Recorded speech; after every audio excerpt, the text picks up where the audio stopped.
Matthew Henry's Commentary on the Whole Bible. An exposition, with practical observations, of the Book of Psalms. Psalm 74.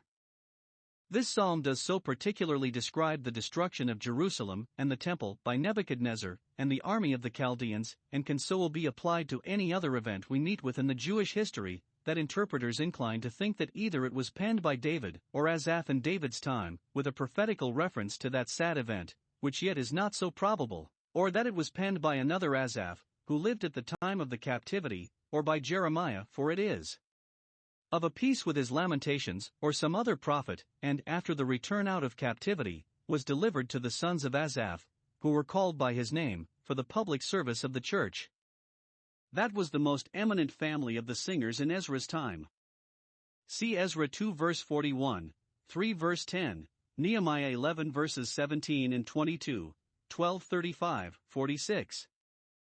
The deplorable case of the people of God at that time is here spread before the Lord, and left with him. The prophet, in the name of the church, 1. Puts in complaining pleas of the miseries they suffered, for the quickening of their desires in prayer, verses 1 to 11. 2. He puts in comfortable pleas for the encouraging of their faith in prayer, verses 12 to 17.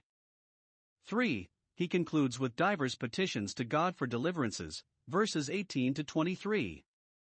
In singing it we must be affected with the former desolations of the church, for we are members of the same body, and may apply it to any present distresses or desolations of any part of the Christian church. Maskil of Asaph. Psalm 74 verses 1 to 11. This psalm is entitled Maskil, a psalm to give instruction, for it was penned in a day of affliction, which is intended for instruction, and this instruction in general it gives us, that when we are, upon any account, in distress, it is our wisdom and duty to apply to God by faithful and fervent prayer, and we shall not find it in vain to do so. 3 things the people of God here complain of. 1. The displeasure of God against them, as that which was the cause and bitterness of all their calamities. They look above the instruments of their trouble, who, they knew, could have no power against them unless it were given them from above, and keep their eye upon God, by whose determined counsel they were delivered up into the hands of wicked and unreasonable men. Observe the liberty they take to expostulate with God. Verse 1, We hope not too great a liberty, for Christ himself, upon the cross, cried out, my God, why hast thou forsaken me? So the church here, O God, why hast thou forsaken us forever? Here they speak according to their present dark and melancholy apprehensions, for otherwise, has God cast away his people? God forbid. Romans 11 verse 1. The people of God must not think that because they are cast down they are therefore cast off, that because men cast them off therefore God does, and that because he seems to cast them off for a time therefore they are really cast off forever. Yet this expostulation intimates that they dreaded God's casting them off more than anything, that they desired to be owned of him, whatever they suffered from men, and were desirous to know wherefore he thus contended with them. Why does thy anger smoke? That is, why does it rise up to such a degree that all about us take notice of it, and ask, what means the heat of this great anger? Deuteronomy 29 verse 24. Compare verse 20, where the anger of the Lord and his jealousy are said to smoke against sinners. Observe what they plead with God, now that they lay under the tokens and apprehensions of his wrath. 1. They plead their relation to him. We are the sheep of thy pasture, the sheep wherewith thou hast been pleased to stock the pasture, thy peculiar people whom thou art pleased to set apart for thyself and design for thy own glory. That the wolves worry the sheep is not strange, but was ever any shepherd thus displeased at his own sheep? Remember, we are thy congregation, verse 2, incorporated by thee and for thee, and devoted to thy praise. We are the rod, or tribe, of thy inheritance, whom thou hast been pleased to claim a special property in above other people, Deuteronomy 32 verse 9, and from whom thou hast received the rents and issues of praise and worship more than from the neighboring nations. Nay, a man's inheritance may lie at a great distance, but we are pleading for Mount Zion, wherein thou hast dwelt, which has been the place of thy peculiar delight and residence, thy domain and mansion. 2. They plead the great things God had done for them, and the vast expense he had been at upon them. It is thy congregation, which thou hast not only made with a word speaking, but purchased of old by many miracles of mercy when they were first formed into a people. it is thy inheritance, which thou hast redeemed when they were sold into servitude. God gave Egypt to ruin for their ransom, gave men for them, and people for their life. Isaiah 43 verses 3 and 4. Now, Lord, wilt thou now abandon a people that cost thee so dear, and has been so dear to thee? And, if the redemption of Israel out of Egypt was an encouragement to hope that he would not cast them off, much more reason have we to hope that God will not cast off any whom Christ has redeemed with his own blood, but the people of his purchase shall be forever the people of his praise. 3. They plead the calamitous state that they were in. Verse 3: Lift up thy feet, that is, come with speed to repair the desolations that are made in thy sanctuary, which otherwise will be perpetual and irreparable. It has been sometimes said that the divine vengeance strikes with iron hands, yet it comes with leaden feet, and then those who wait for the day of the Lord cry, Lord, lift up thy feet, exalt thy steps, magnify thyself in the outgoing of thy providence. When the desolations of the sanctuary have continued long, we are tempted to think they will be perpetual, but it is a temptation, for God will avenge his own elect, will avenge them speedily, though he bear long with their oppressors and persecutors. 2. They complain of the outrage and cruelty of their enemies, not so much, no, not at all, of what they had done to the prejudice of their secular interests. Here are no complaints of the burning of their cities and ravaging of their country, but only what they had done against the sanctuary and the synagogue. The concerns of religion should lie nearer our hearts and affect us more than any worldly concern whatsoever. The desolation of God's house should grieve us more than the desolation of our own houses, for the matter is not great what becomes of us and our families in this world, provided God's name may be sanctified, his kingdom may come, and his will be done. 1. The psalmist complains of the desolations of the sanctuary, as Daniel, chapter 9 verse 17. The temple at Jerusalem was the dwelling place of God's name, and therefore the sanctuary, or holy place, verse 7. In this the enemies did wickedly, verse 3, for they destroyed it in downright contempt of God and affront to him. 1. They roared in the midst of God's congregations, verse 4. There where God's faithful people attended on him with a humble reverent silence, or softly speaking, they roared in a riotous reveling manner, being elated with having made themselves masters of that sanctuary of which they had sometimes heard formidable things. 2. They set up their ensigns for signs. The banners of their army they set up in the temple, Israel's strongest castle, as long as they kept closely to God, as trophies of their victory. There, where the signs of God's presence used to be, now the enemy had set up their ensigns. This daring defiance of God and his power touched his people in a tender part. 3. They took a pride in destroying the carved work of the temple. As much as formerly men thought it an honor to lend a hand to the building of the temple, and he was thought famous that helped to fell timber for that work, so much now they valued themselves upon their agency in destroying it. Verses 5 and 6. Thus, as formerly those were celebrated for wise men that did service to religion, so now those are applauded as wits that help to run it down.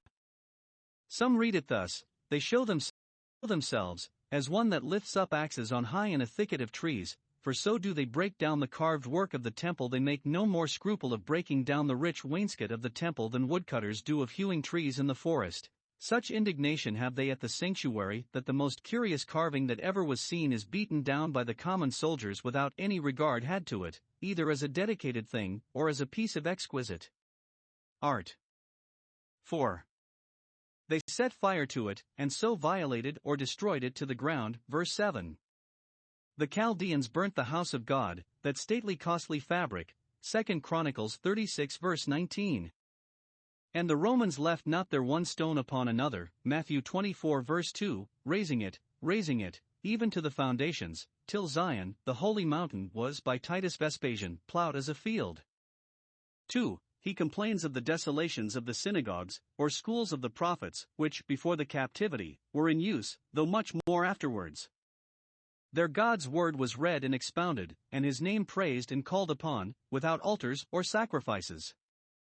These also they had a spite to. Verse 8. Let us destroy them together, not only the temple, but all the places of religious worship, and the worshippers with them.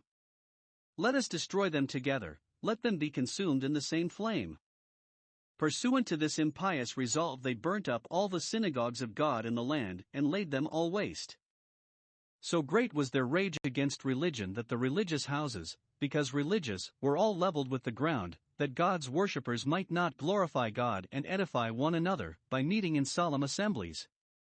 3. The great aggravation of all these calamities was that they had no prospect at all of relief, nor could they foresee an end of them. Verse 9. We see our enemies' signs set up in the sanctuary, but we see not our signs, none of the tokens of God's presence, no hopeful indications of approaching deliverance.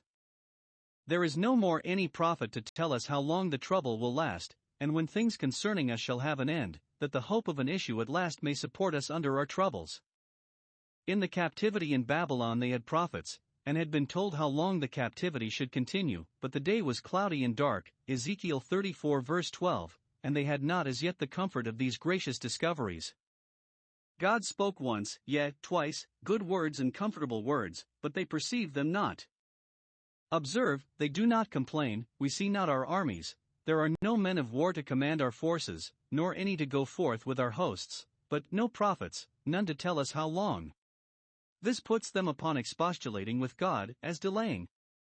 1. To assert his honor, verse 10. How long shall the adversary reproach and blaspheme thy name? In the desolations of the sanctuary our chief concern should be for the glory of God, that it may not be injured by the blasphemies of those who persecute his people for his sake, because they are his, and therefore our inquiry should be, not how long shall we be troubled? But how long shall God be blasphemed? 2. To exert his power, verse 11. Why withdrawest thou thy hand, and dost not stretch it out, to deliver thy people and destroy thy enemies? Pluck it out of thy bosom, and be not as a man astonished, as a mighty man that cannot save, or will not. Jeremiah 14:9. When the power of enemies is most threatening, it is comfortable to fly to the power of God. Psalm 74 verses 12 to 17. The lamenting church fastens upon something here which she calls to mind, and therefore hath she hope, as Lamentations 3 verse 21, with which she encourages herself and silences her own complaints. Two things quiet the minds of those that are here sorrowing for the solemn assembly. 1. That God is the God of Israel, a God in covenant with his people. Verse 12. God is my King of old. This comes in both as a plea and prayer to God, Psalm 44 verse 4, Thou art my King, O God. And as a prop to their own faith and hope, to encourage themselves to expect deliverance, considering the days of old, Psalm 77 verse 5. The church speaks as a complex body, the same in every age, and therefore calls God, my King of old, or, from antiquity, he of old put himself into that relation to them, and appeared and acted for them in that relation.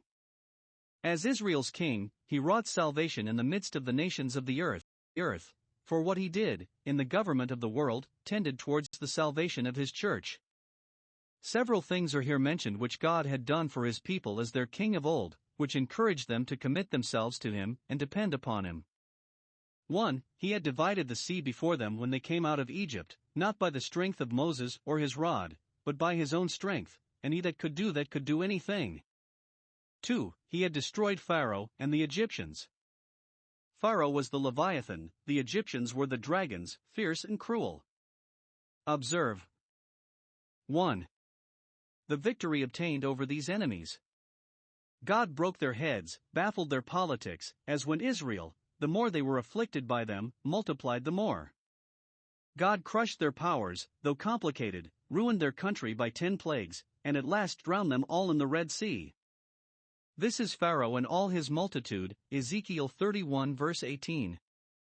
It was the Lord's doing, none besides could do it, and he did it with a strong hand and an outstretched arm. This was typical of Christ's victory over Satan and his kingdom, pursuant to the first promise, that the seed of the woman should break the serpent's head. 2. The improvement of this victory for the encouragement of the church, thou gavest him to be meat to the people of Israel, now going to inhabit the wilderness.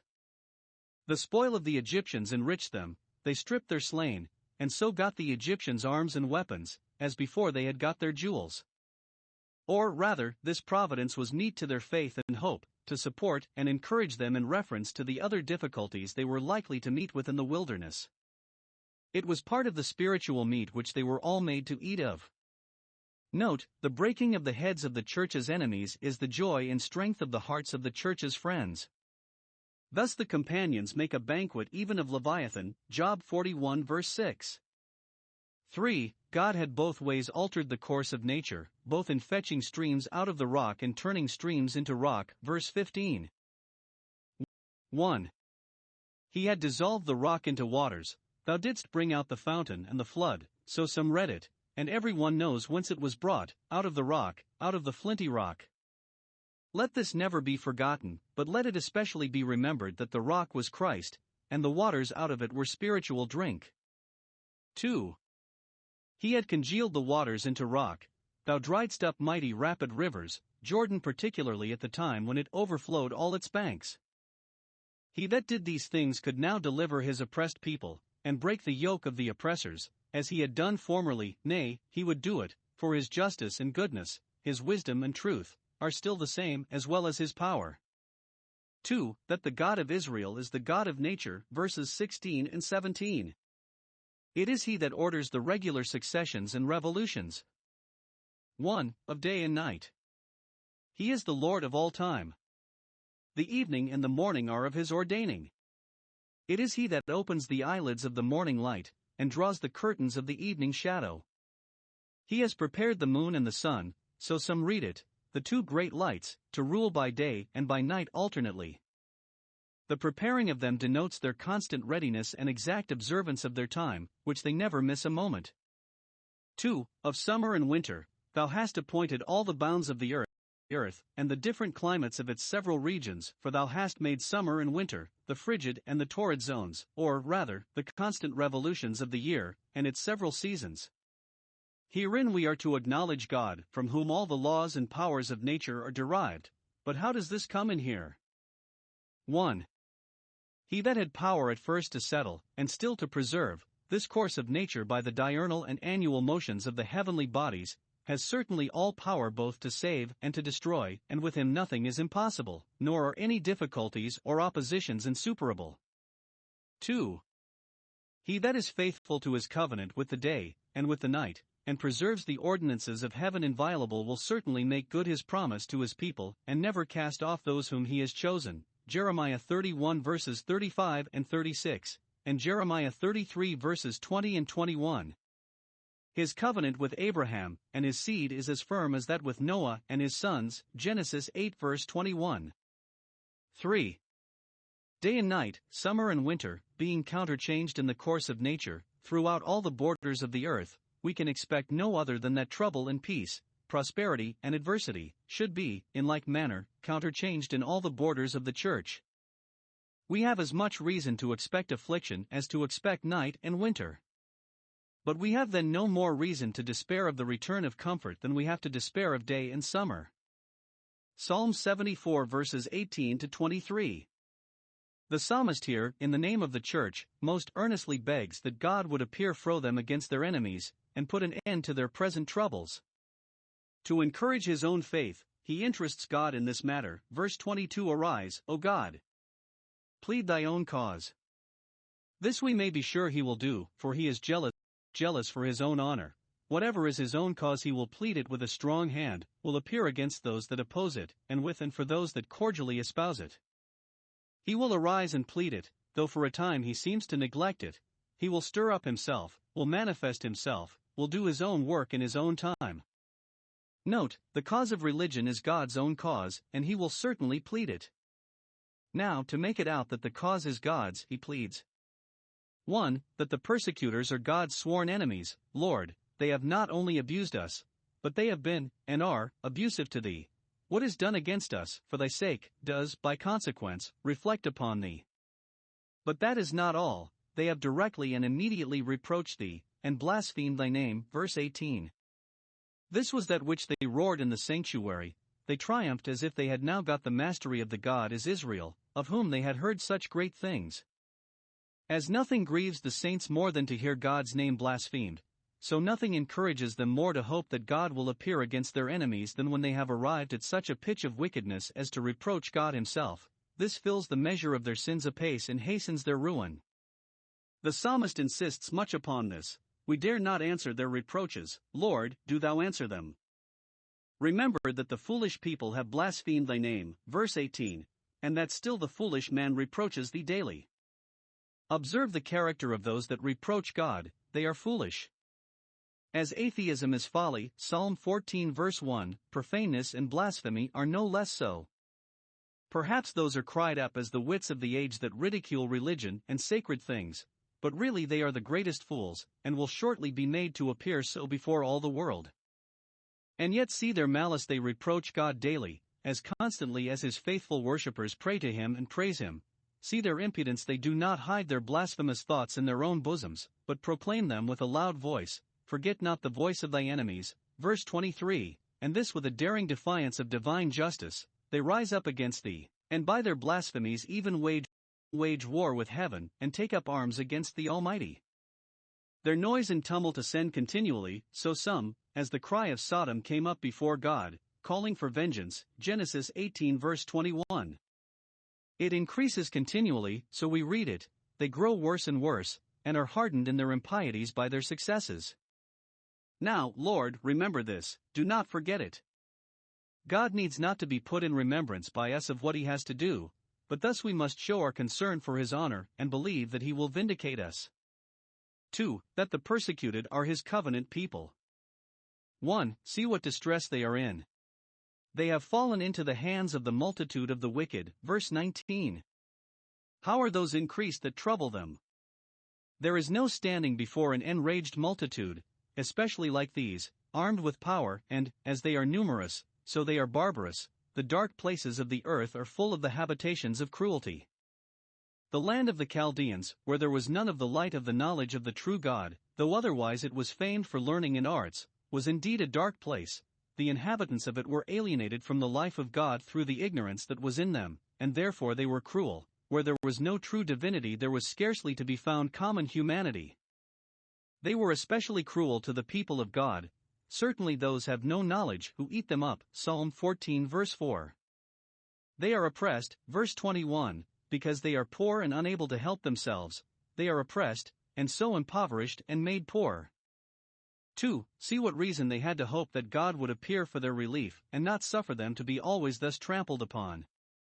Observe how the psalmist pleads with God for them. 1. It is thy turtle dove that is ready to be swallowed up by the multitude of the wicked, verse 19. The church is a dove for harmlessness and mildness, innocency and inoffensiveness, purity and fruitfulness, a dove for mournfulness in a day of distress, a turtle dove for fidelity and the constancy of love. Turtledoves and pigeons were the only fowls that were offered in sacrifice to God.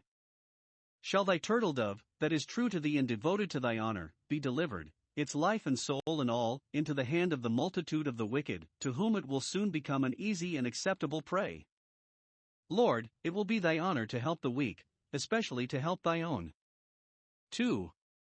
It is the congregation of thy poor, and they are not the less thine for their being poor, for God has chosen the poor of this world, Jam 2:5, but they have the more reason to expect thou wilt appear for them because they are many. It is the congregation of thy poor, let them not be abandoned and forgotten forever. 3. They are in covenant with thee, and wilt thou not have respect unto the covenant? Verse 20. Wilt thou not perform the promises thou hast, in thy covenant, made to them? Wilt thou not own those whom thou hast brought into the bond of the covenant? When God delivers his people, it is in remembrance of his covenant, Leviticus 26 verse 42. Lord, though we are unworthy to be respected, yet have respect to the covenant. 4. They trust in thee, and boast of their relation to thee and expectations from thee. O let not them return ashamed of their hope, verse 21, as they will be if they be disappointed. 5. If thou deliver them, they will praise thy name, and give thee the glory of their deliverance. Appear, Lord, for those that will praise thy name, against those that blaspheme it.